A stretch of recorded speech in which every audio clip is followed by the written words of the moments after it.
എഴുതിയില്ലായിരുന്നു.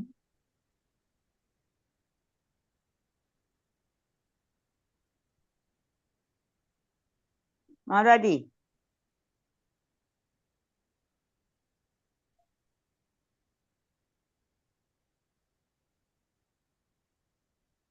ഹരേ കൃഷ്ണ, എനിക്ക് മനസ്സിലായില്ല മാതാജി പറഞ്ഞത്. ഇപ്പൊ നമ്മള് ഉപദേശാമൃതമില്ലേ മാതാജി, അതിന്റെ ടെസ്റ്റ് പേപ്പർ ഇട്ടപ്പോഴേ ഞാൻ എഴുതിയില്ലായിരുന്നു. ഈ 7 മണിക്ക് ക്ലാസ് വെച്ചോ ഞാൻ അറിഞ്ഞില്ലായിരുന്നു. ഉപദേശാമൃതല്ല, ഈശോപനിഷത്തല്ലേ ഇപ്പൊ വെച്ചത് നമ്മള്? ഉപനിഷത്ത്. ഇനി ലാസ്റ്റ് എഴുതാൻ ചാൻസ് കിട്ടുമ്പോ എഴുതിയാൽ മതി കേട്ടോ. ഓ ഹരേ കൃഷ്ണ. ഗ്രൂപ്പ് നോക്കിയാൽ മതിയായിരുന്നല്ലോ, അവിടെ ഇട്ടുണ്ടായിരുന്നല്ലോ ക്ലാസ് 7 മണിക്കാന്നുള്ളത്. ഞാൻ ആദ്യത്തെ അത് ഞാൻ ഇത് കണ്ടില്ല. ഇപ്പൊ ഞാൻ വല്ലപ്പോഴും കൂടെ കയറുന്നുണ്ട്.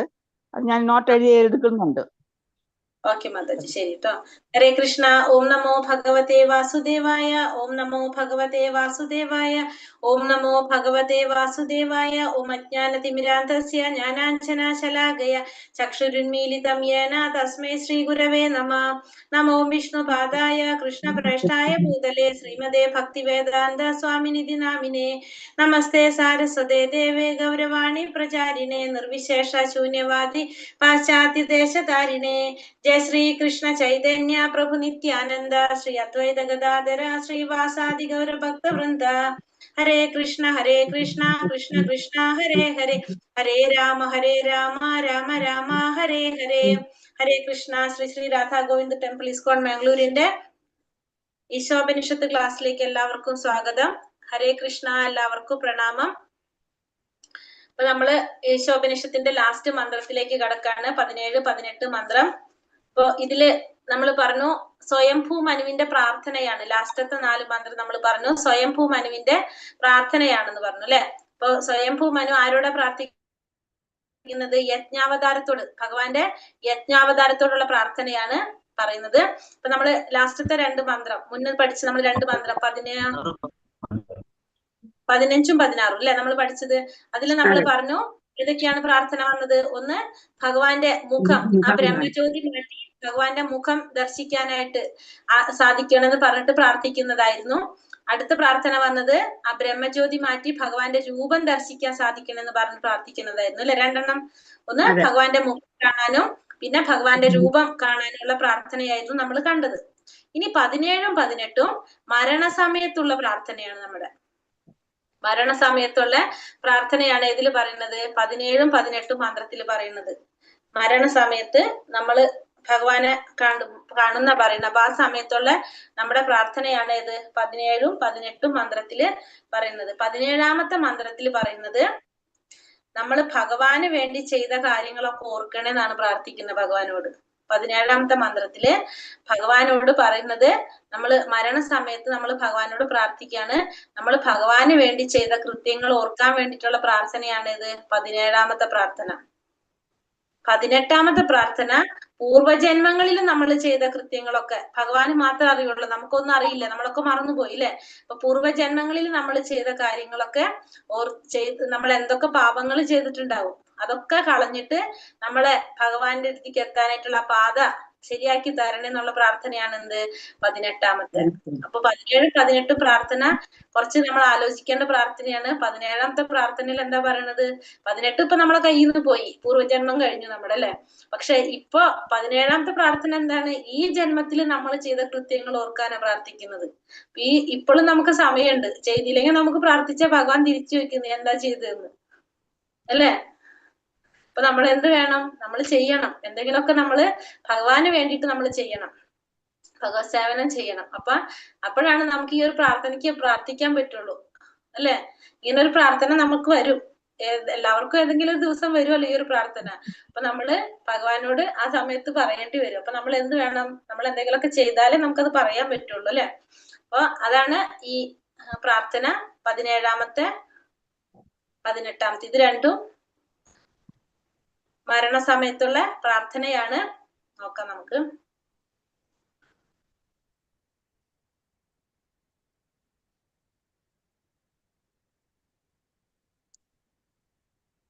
ഹരേ കൃഷ്ണ. ഈശോപനിഷത്ത് മന്ത്രം 17. ശ്രീ ശ്രീ രാധാ ഗോവിന്ദ് കി ജയ്. ശ്രീല പ്രഭുപാദ് കി ജയ്. ഓം നമോ ഭഗവതേ വാസുദേവായ. വായുരനിലമമൃതം അചേതം ഭസ്മാന്തം ശരീരം. ഓം ക്രതോ സ്മര കൃതം സ്മര ക്രതോ സ്മര കൃതം സ്മര. വായുരനിലമമൃതം അചേതം ഭസ്മാന്തം ശരീരം. ഓം ക്രതോ സ്മര കൃതം സ്മര ക്രതോ സ്മര കൃതം സ്മര. ഇതാണ് 17ാമത്തെ മന്ത്രം. അതിലെന്താ പറയണത്? ഈ ശരീരം ഭസ്മമായി തീരട്ടെ, എന്റെ പ്രാണവായു പ്രപഞ്ചവായുവിൽ അലിഞ്ഞു ചേരട്ടെ. ഈ സന്ദർഭത്തിൽ അല്ലയോ ഭഗവാനെ, എന്റെ എല്ലാ കൃത്യങ്ങളെയും അങ്ങ് സ്മരിക്കണമേ. അങ്ങ് ആത്യന്തിക ഭോക്താവാകയാൽ ഞാൻ അങ്ങേക്ക് വേണ്ടി ചെയ്തതെല്ലാം അങ്ങ് ഓർക്കണമേ. ഇവിടെ പറയുന്നത് ഈ ശരീരം ഭസ്മമായി തീരട്ടെ, നമ്മുടെ ശരീരം ഭസ്മമായി തീരട്ടെ, പ്രാണവായു പ്രപഞ്ചവായുവില് അലിഞ്ഞു ചേരട്ടെ. അപ്പൊ ശരീരം ഭസ്മമായി തീരട്ടെ, നമ്മുടെ പ്രാണവായു പ്രപഞ്ചത്തിന്റെ വായുവിൽ അലിഞ്ഞു ചേരട്ടെ. ഈ സന്ദർഭത്തില് അല്ലയോ ഭഗവാനെ, ഞാൻ ഭഗവാനോട് പ്രാർത്ഥിക്കുകയാണ്. എന്താ പ്രാർത്ഥിക്കുന്നത്? എന്റെ എല്ലാ കൃത്യങ്ങളും അങ്ങ് സ്മരിക്കണമേ. അപ്പൊ ഞാൻ ചെയ്തിട്ടുള്ള എല്ലാ കൃത്യങ്ങളും അങ്ങ് സ്മരിക്കണം. അങ്ങ് ആരാണ്? അങ്ങ് ആത്യന്തിക ഭോക്താവാണ്. അപ്പൊ എല്ലാത്തിന്റെയും ഭോക്താവാണ് ആര്? ഭഗവാൻ. ആത്യന്തിക ഭോക്താവായത് കൊണ്ട് തന്നെ ഞാൻ അങ്ങേക്ക് വേണ്ടി ചെയ്തതെല്ലാം അങ്ങ് ഓർക്കണേ. ഭഗവാനോട് പ്രാർത്ഥിക്കാണ്, ഞാൻ അങ്ങേക്ക് വേണ്ടി ചെയ്ത കാര്യങ്ങളെല്ലാം അങ്ങ് ഓർക്കണേ എന്നാണ് പറയുന്നത്. ആർക്കൊക്കെ പറയാൻ പറ്റും ഇങ്ങനെ? നമുക്ക് എല്ലാവർക്കും പറയാൻ പറ്റണ്ടേ?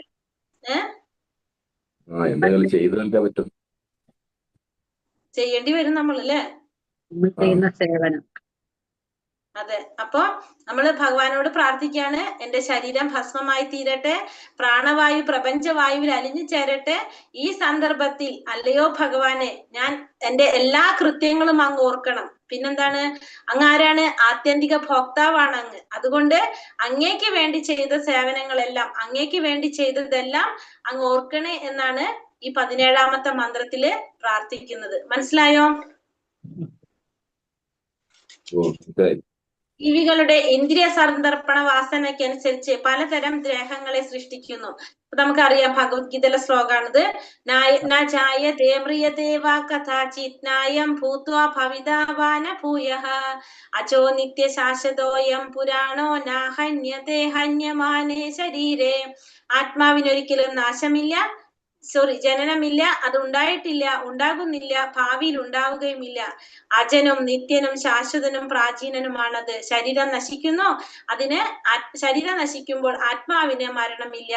ഇവിടെ പറയുന്നത് നമുക്കറിയാവുന്നതാണ്, ജീവികളുടെ ഓരോ ജീവാത്മാക്കളുടെയും ഇന്ദ്രിയ സന്ദർപ്പണത്തിന്റെ വാസനയ്ക്കനുസരിച്ചാണ് ഓരോ ജന്മം കഴിയുമ്പോഴും നമ്മൾ അടുത്ത ശരീരം സ്വീകരിക്കുന്നത്. അപ്പൊ ആത്മാവിനൊരിക്കലും എന്ത് സംഭവിക്കുന്നില്ല? ജനന മരണങ്ങളില്ല, അത് ഇതുവരെ ഉണ്ടായിട്ടില്ല, ഭാവിയിൽ ഉണ്ടാവുക പോകുന്നില്ല.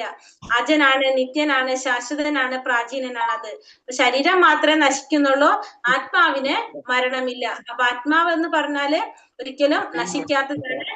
ശരീരം എന്ന് പറയുന്നത് ക്ഷണികമായിട്ടുള്ളതാണ്. നമ്മൾ ഭഗവത്ഗീതയിൽ പറഞ്ഞ ശ്ലോകം തന്നെ.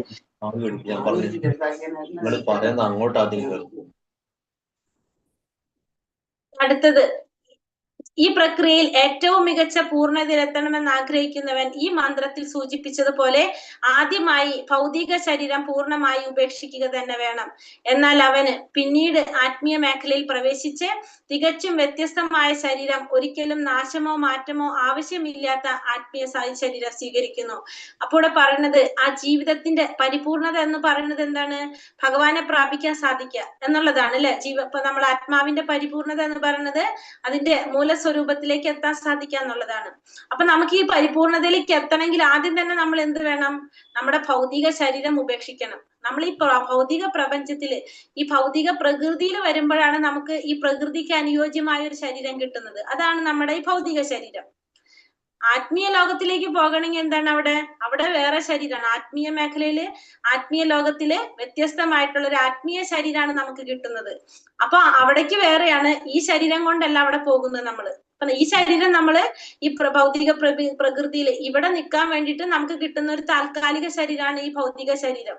അത് ഇവിടെ തന്നെ നമ്മൾ എന്ത് ചെയ്യണം? നശിപ്പിച്ചു പോകണം. ഈ ശരീരം ഇവിടെ തന്നെ നശിച്ചു പോകാനുള്ളതാണ്. ഭഗവാന്റെ അടുത്തേക്ക് പോകുമ്പോ അവിടേക്ക് വേറെ എന്താണ്? വ്യത്യസ്തമായിട്ടുള്ള ശരീരമാണ് ഉണ്ടാകുന്നത്. അപ്പൊ പൂർണ്ണമായിട്ടും ഉപേക്ഷിക്കണം ഈ ശരീരം. എങ്കിൽ മാത്രമേ നമുക്ക് എന്ത് സാധിക്കുള്ളൂ? ഭഗവാന്റെ അടുത്തേക്ക് പോകാനായിട്ട് സാധിക്കുള്ളൂ. ഈ ശരീരം കൊണ്ട് പോകുന്നില്ല. അപ്പൊ വ്യത്യസ്തമായ ഒരു ശരീരം, നശിക്കാത്ത, ഒരിക്കലും നാശമില്ലാത്ത ഒരു ശരീരം നമുക്ക് സ്വീകരിക്കണം. ബഹൂനാം ജന്മനാം മന്ദേ ജ്ഞാനവാൻ മാം പ്രപദ്യതേ വാസുദേവ സർവമിതി സമഹാത്മാസു ദുർലഭ. അസംഖ്യം ജനന മരണങ്ങൾക്ക് ശേഷം ജ്ഞാനവാനായ വ്യക്തി സർവജ്ഞനാണ്, കാരണഭൂതനും സർവവ്യാപിയുമാണെന്ന് മനസ്സിലാക്കി എന്നെ അവർ ശരണം പ്രാപിക്കുന്നു. അപ്രകാരമുള്ള മഹാത്മാക്കൾ വളരെ വിരളമാണ്. അപ്പൊ അസംഖ്യം ജനന മരണങ്ങൾക്ക് ശേഷമാണ് എന്ത്? ജ്ഞാനവാനായ വ്യക്തി സർവജ്ഞനാകുന്നത്. കുറെ ജന്മങ്ങൾക്ക് ശേഷമാണ് ഒരു വ്യക്തി സർവജ്ഞനാകുന്നത്. കാരണങ്ങൾക്കും കാരണഭൂതനാണ്, സർവവ്യാപിയാണ് ഭഗവാൻ എന്ന് മനസ്സിലാക്കിയിട്ട് ഭഗവാനെ ശരണം പ്രാപിക്കുന്നവര്. അങ്ങനെയുള്ള മഹാത്മാക്കൾ വളരെ വിരളമായിരിക്കും. ഭഗവത്ഗീതയിലെ തന്നെ ശ്ലോകമാണിത്. പിന്നെ അടുത്തത് എന്താ പറയണത്? നമ്മൾ അടുത്ത ജന്മം തീരുമാനിക്കുന്നത്. നമുക്കറിയാം, തന്റെ പൂർവ്വകർമ്മങ്ങളെയും ഭാവി ലക്ഷ്യത്തെയും മുഴുവൻ അറിഞ്ഞുകൊണ്ട് മരണസമയത്ത് അയാൾ നടത്തുന്ന പ്രാർത്ഥനയാണിത്.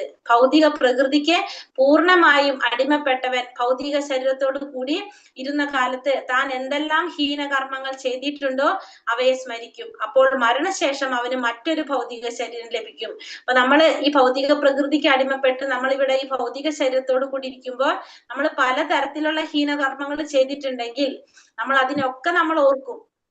ആ മരണശേഷം നമുക്ക് വേറൊരു ശരീരം ലഭിക്കുകയും ചെയ്യും. അപ്പൊ ഇതൊക്കെ നമ്മൾ ഓർക്കേണ്ടി വരുന്നതാണ് കൂടെ പറയുന്നത്. യം യം വാപി സ്മരൻ ഭാവം ത്യജത്യന്തേ കളേവരം തം തമേ വൈദി കൗന്ദേയ സദാ തദ്ഭാവ ഭാവിതഃ. എന്തിനെ കുറിച്ചാണോ മരണവേളയിൽ ഒരാൾ സ്മരിക്കുന്നത്, ഹേ കുന്തിപുത്ര, അയാൾ തീർച്ചയായും അതിനെ പ്രാപിക്കും. അപ്പൊ മരണസമയത്ത് നമ്മൾ എന്തിനെ കുറിച്ചാണോ സ്മരിക്കുന്നത്, നമ്മൾ അതിനെ പ്രാപിക്കും. നമ്മൾ ഭരത മഹാരാജാവിന്റെ കഥ നമ്മൾ പറഞ്ഞത് 8ാമത്തെ അധ്യായത്തില്. അപ്പോ ഇവിടെയും പറഞ്ഞതാണ്, മരണസമയത്ത് നമ്മൾ എന്താണോ സ്മരിക്കുന്നത് നമ്മൾ അതിനെ പ്രാപിക്കും. മരണസമയത്ത് ഒരു പക്ഷേ ഭഗവത് സ്മരണ അവനുണ്ടായില്ലെങ്കിൽ പോലും ഈശ്വരൻ തന്റെ ഭക്തനെ വിസ്മരിക്കില്ല. അപ്പൊ നമ്മൾ വിചാരിക്കും, നമ്മൾ ഇത്രയും കാര്യങ്ങൾ ചെയ്തിട്ട് ആ സമയത്ത് നമ്മൾ ഭഗവാനെ സ്മരിച്ചില്ലെങ്കിലോന്ന്. നമ്മൾ സ്മരിച്ചില്ലെങ്കിലും ആരോർക്കും ആ സമയത്ത്? ഭഗവാൻ നമ്മളെ ഓർക്കും. ഈ പ്രാർത്ഥന ഇവിടെ കൊടുത്തിരിക്കുന്നത് ഭക്തന്റെ സേവനങ്ങളെ പറ്റി ഭഗവാനെ ഓർമ്മിപ്പിക്കാൻ വേണ്ടിയിട്ടാണ്. അപ്പൊ നമ്മൾ ചെയ്ത കാര്യങ്ങള് ഭഗവാനെ ഓർമ്മിപ്പിക്കാൻ വേണ്ടിയിട്ടാണ് ഈ ഒരു പ്രാർത്ഥന നമ്മളിവിടെ കൊടുത്തിരിക്കുന്നത്. പക്ഷെ ഇപ്പൊ നമ്മളത് ഓർത്തില്ലെങ്കിലും, ഇപ്രകാരം ഓർമ്മിപ്പിച്ചിട്ടില്ലെങ്കിൽ തന്നെയും തന്റെ യഥാർത്ഥ ഭക്തന്റെ ഭക്തിമയ സേവനങ്ങളെ ഈശ്വരൻ മറക്കില്ല. ഇപ്പൊ നമ്മളത് ഓർത്തില്ലെങ്കിലും ആര് മറക്കില്ല? ഭഗവാൻ മറക്കില്ല. നമ്മളിപ്പോ ഓർമ്മിപ്പിച്ചില്ലെങ്കിലും ഭഗവാൻ അത് ഓർമ്മയുണ്ടാകും എന്നാണ് പറയണത്. തന്റെ ജീവിതത്തെ ഓരോരുത്തരും ഒരു നിമിഷം പോലും പാഴാക്കാതെ ഭഗവാന് പ്രീതികരങ്ങളായ പ്രവർത്തികളിൽ ഏർപ്പെടുക്കത്തക്ക വിധം തന്റെ ജീവിതത്തെ രൂപപ്പെടുത്തണം. അത്തരം ഭഗവത് പ്രീതികരങ്ങളായ പ്രവർത്തനങ്ങളിലേക്ക് നമ്മെ പ്രേരിപ്പിക്കുകയാണ് ഈശോപനിഷത്ത് ചെയ്യുന്നത്. അപ്പൊ നമ്മൾ എന്ത് ചെയ്യണം? നമ്മുടെ ജീവിതത്തിൽ ഒരു നിമിഷം പോലും പാഴാക്കാതെ ഭഗവാന് പ്രിയപ്പെട്ട രീതിയിൽ, പ്രീതിപ്പെടുത്തുന്ന രീതികളിലുള്ള പ്രവർത്തികളിൽ ഏർപ്പെടുത്തക്ക രീതിയിൽ നമ്മുടെ ജീവിതത്തെ നമ്മൾ ചിട്ടപ്പെടുത്തിയെടുക്കണം. ഭഗവാനെ പ്രീതിപ്പെടുത്തുന്ന പ്രവർത്തനങ്ങളിലേക്ക് നമ്മെ പ്രേരിപ്പിക്കാനാണ് എന്ത് ചെയ്യുന്നത് ഇവിടെ ഈശോപനിഷത്ത് ചെയ്യുന്നത്. മന്മനാഭവ മത്ഭക്ത മധ്യാജീവാ നമസ്കുരു മാമൈ വൈശ്യസി യുക്തൈവ ആത്മാനം മത്പരായണ. എന്നിൽ മനസ്സുറപ്പിക്കുക, എന്റെ ഭക്തനാവുക, എന്നെ ആരാധിക്കുകയും പ്രണമിക്കുകയും ചെയ്യുക. എന്നിൽ തന്നെ പൂർണ്ണമായും മുഴുകിയിരിക്കുന്നത് കൊണ്ട് നീ തീർച്ചയായിട്ടും എന്നെ പ്രാപിക്കും. അപ്പൊ എന്നിൽ മനസ്സുറപ്പിക്കണം, എന്നെ ആരാധിക്കണം, എന്റെ ഭക്തനാവണം, എന്നെ പ്രണമിക്കണം. അങ്ങനെ എന്നിൽ തന്നെ പൂർണ്ണമായിട്ടും മുഴുകിയിരിക്കുന്നത് കൊണ്ട് നിനക്ക് എന്ത് സാധിക്കും? തീർച്ചയായിട്ടും എന്നെ പ്രാപിക്കാനായിട്ട് സാധിക്കും. 9 വിധത്തിലുള്ള ഭക്തിയുത സേവനം. ശ്രീ പ്രഹ്ലാദുവാച ശ്രവണം കീർത്തനം വിഷ്ണു സ്മരണം പാദസേവനം അർച്ചനം വന്ദനം ദാസ്യം സാഖ്യം ആത്മാനിവേദനം ഇതി പുംസാർപ്പിത വിംശൗ ഭക്തിശ്ചേനാവലക്ഷണം ക്രിയത്തെ ഭഗവത്യാഥ തന്മന്യേതീതമുത്തമം. ശ്രീ പ്രഹ്ലാദൻ പറഞ്ഞു, വിഷ്ണു ഭഗവാന്റെ അതീന്ദ്രിയമായ ദിവ്യനാമം, രൂപം, ഗുണം, ലീലകൾ, അനുസാരികൾ എന്നിവയെ കുറിച്ചുള്ള ശ്രവിക്കുകയും കീർത്തിക്കുകയും അനുസ്മരിക്കുകയും ചെയ്യുക. അവ സ്മരിക്കുകയും ചെയ്യുക. ഭഗവാന്റെ പാദകമലങ്ങൾ സേവിക്കുക. 16 തരം അനുസാരികളോട് കൂടി ഭഗവാൻ ആരാധനകൾ അർപ്പിക്കുക. ഭഗവാന് പ്രാർത്ഥനകൾ സമർപ്പിക്കുക. അദ്ദേഹത്തിന്റെ ദാസനായി തീരുക. ഉത്തമ സുഹൃത്തായി കാണുക. അദ്ദേഹത്തിന് സമർപ്പിക്കുക. ശരീരവും മനസ്സും വാക്കും കൊണ്ട് സമർപ്പിക്കുക. ഈ 9 പ്രക്രിയ പരിശുദ്ധ ഭക്തിയുടെ സേവനമായി അംഗീകരിക്കപ്പെട്ടിരിക്കുന്നു. ഈ 9 രീതികളിൽ ഭഗവാന് സേവനം ചെയ്യുന്ന ജീവിതം സമർപ്പിക്കുന്നവനാണ് ഏറ്റവും പാണ്ഡിത്യമുള്ള വ്യക്തി. എന്തുകൊണ്ടെന്നാൽ അവൻ സമ്പൂർണ്ണ ജ്ഞാനം ആർജിച്ചവനാണ്. അപ്പോ ഇവിടെ പറയുന്നത് നവവിധ ഭക്തിയിലൂടെ ഭഗവാന് സേവനം ചെയ്യും. ഒന്നുകിൽ നമുക്ക് ഇതെല്ലാം ഒരുമിച്ച് ചെയ്യാം, അല്ലെങ്കിൽ ഇത് ഓരോന്നോരോന്നായിട്ട് ചെയ്യാം. അപ്പൊ അങ്ങനെ ചെയ്യുന്നവനാണ് ആര്? പാണ്ഡിത്യമുള്ള വ്യക്തി. നവവിധ ഭക്തിയിലൂടെ ഭഗവത് സേവനം ചെയ്യാൻ സാധിക്കുന്നവൻ പാണ്ഡിത്യമുള്ള വ്യക്തിയാണ്. കാരണം അയാൾ സമ്പൂർണ്ണ ജ്ഞാനം നേടിയ വ്യക്തിയാണ്. അപ്പൊ ഈ നവവിധ ഭക്തി നമ്മളിപ്പോ പറഞ്ഞത് ശ്രവണത്തിലൂടെ സാക്ഷാത്കാരം നേടിയതാണ് പരീക്ഷിത് മഹാരാജാവ്, കീർത്തനത്തിലൂടെ ശുകദേവ ഗോസ്വാമി, സ്മരണത്തിലൂടെ പ്രഹ്ലാദൻ, പാദസേവനത്തിലൂടെ ലക്ഷ്മി ദേവി, അർച്ചനത്തിലൂടെ പൃഥു മഹാരാജാവ്, വന്ദനത്തിലൂടെ അക്രൂരൻ, ദാസ്യത്തിലൂടെ ഹനുമാൻ, സഖ്യത്തിലൂടെ അർജുനൻ, ആത്മനിവേദനത്തിലൂടെ മഹാബലി ചക്രവർത്തി. അപ്പോ ഇങ്ങനെ ഓരോ മഹാബലി ചക്രവർത്തി ആത്മനിവേദനം തന്നെ സമർപ്പിച്ചുകൊണ്ട്.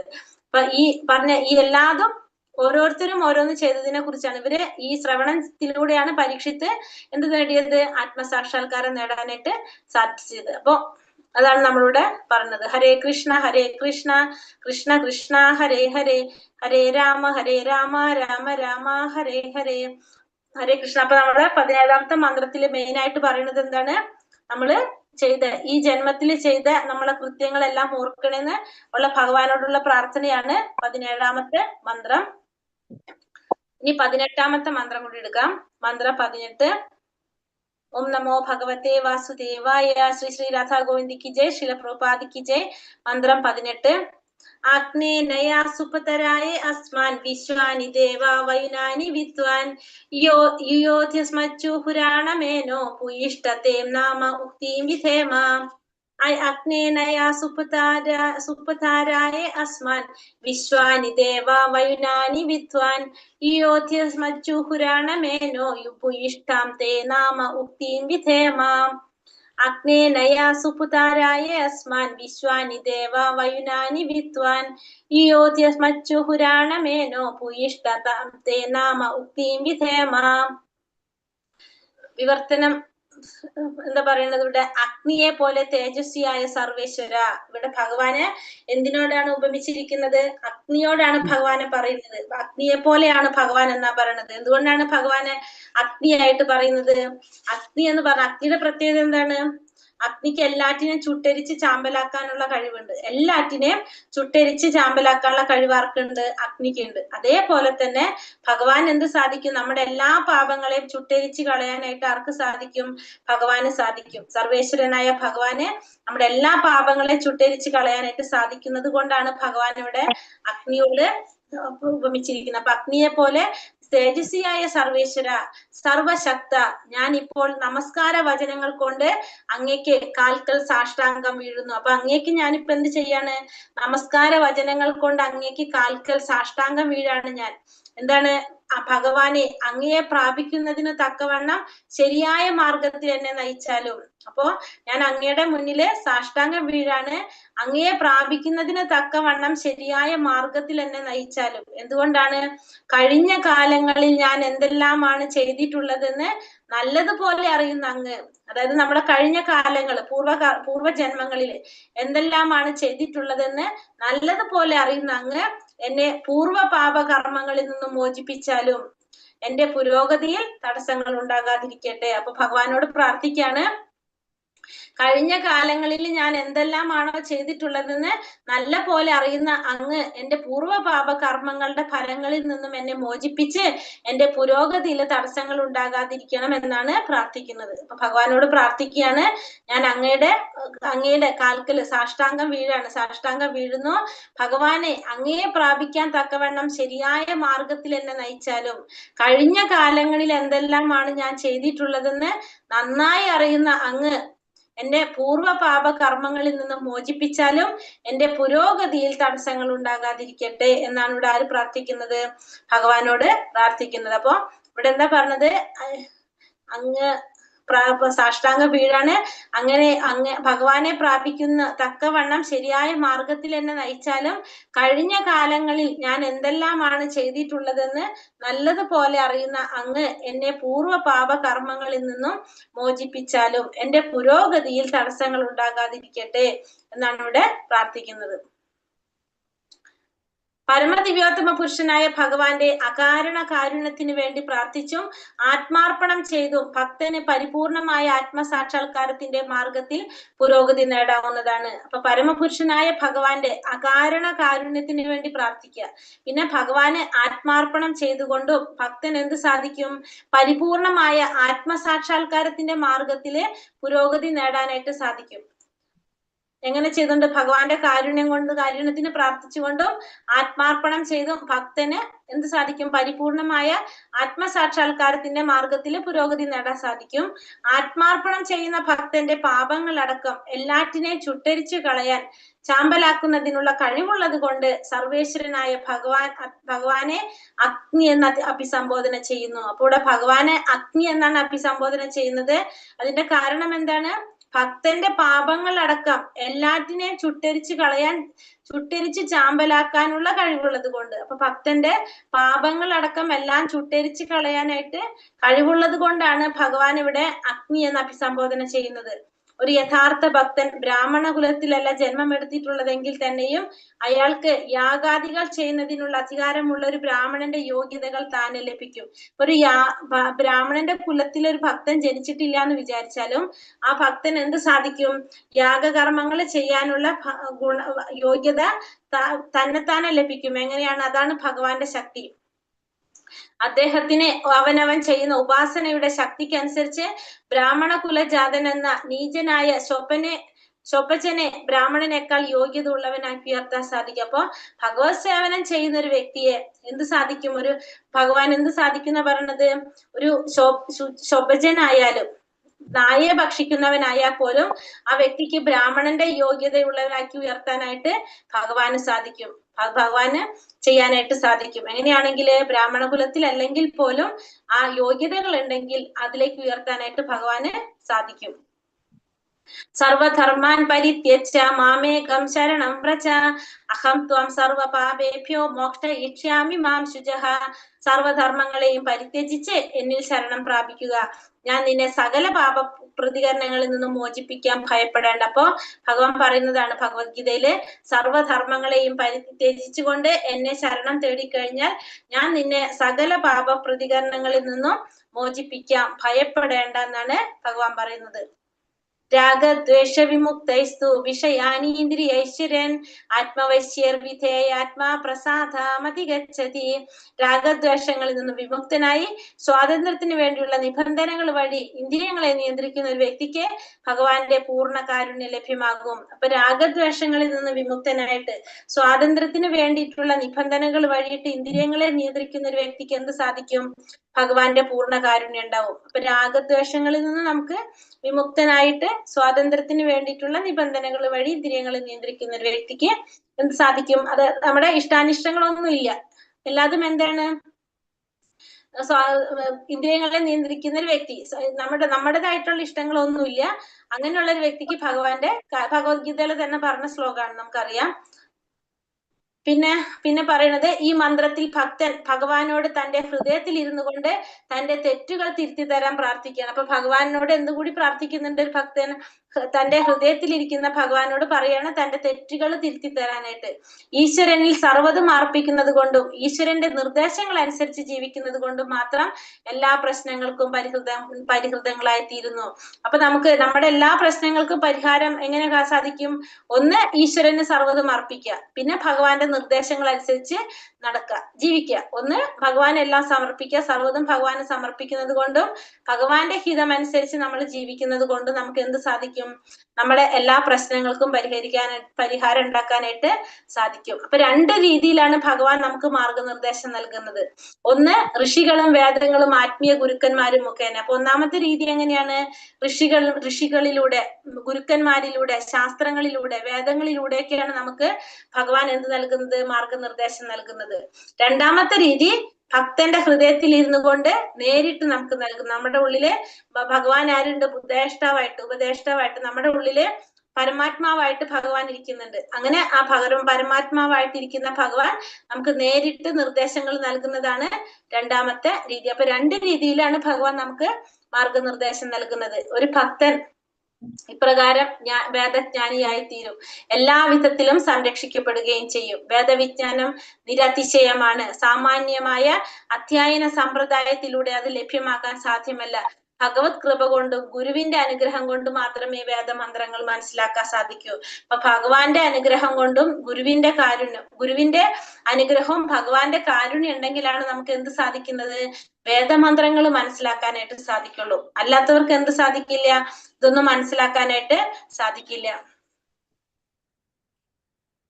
ഹരേ കൃഷ്ണ കൃഷ്ണ കൃഷ്ണ ഹരേ ഹരേ, ഹരേ രാമ രാമ രാമ ഹരേ ഹരേ. വഞ്ചകൽപതരൂപേശ്ച കൃപാ സിന്ധോഭ്യവ ച പതിതാനാം പാവനേഭ്യോ വൈഷ്ണവേഭ്യോ നമോ നമഃ. അനന്തകോടി വൈഷ്ണവ ഭക്തവൃന്ദ കി ജയ്. ശ്രീല പ്രഭുപാദ കി ജയ്. ഗുരുദേവ് കി ജയ്. നിത്തായ് ഗൗര പ്രമാനന്ദേ. ഹരി ഹരി ബോൽ. ഹരേ കൃഷ്ണ. ഈ പറഞ്ഞതിൽ എന്തെങ്കിലും സംശയങ്ങളുണ്ടോ?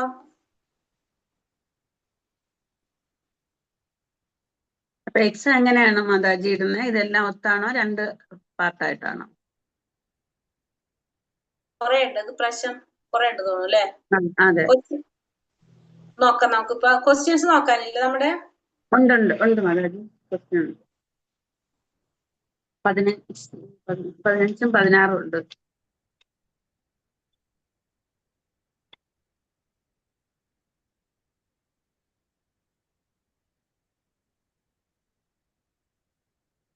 ഈശോപനിഷത്തിലെ 14